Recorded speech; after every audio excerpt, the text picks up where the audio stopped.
When people are buying homes, obviously it's a huge expense and investment, and most buyers want to do what they can to protect themselves. High on that list is a home inspection.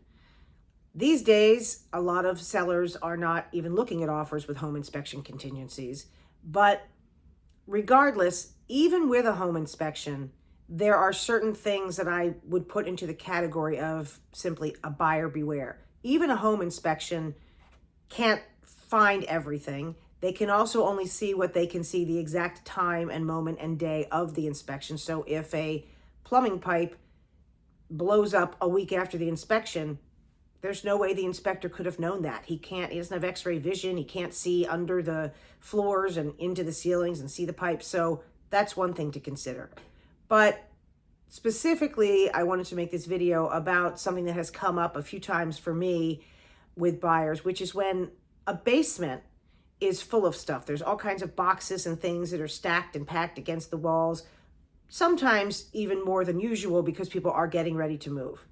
So whether you have an inspector or not, you can't see parts of the basement floor and parts of the walls. And then sometimes when people come to do a walkthrough right before settlement and all that stuff's been moved out, they discover what looks like either water penetration or something else. So what happens in that situation? Well, if you honestly believe that the seller knew about the leak, the water penetration, whatever the problem is, potentially you can get the seller to do something about it. But if the seller says, oh, those boxes have been there for years, I had no idea, the onus is on you as the buyer to somehow prove that that's untrue and that the seller is being fraudulent and did know. It's a very hard thing to prove. So my point is simply that no matter how much due diligence you do, there are always going to be certain things that you can't know about, and or certain things that even if they were working properly when you moved in, might just give up the ghost a week after you get there.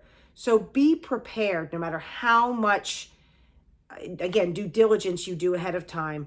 You're never going to be in a situation where nothing ever goes wrong or there was nothing unexpected. So just keep that in mind when you buy a home. There are going to be those unpleasant surprises. Hopefully fewer than more, but just be prepared.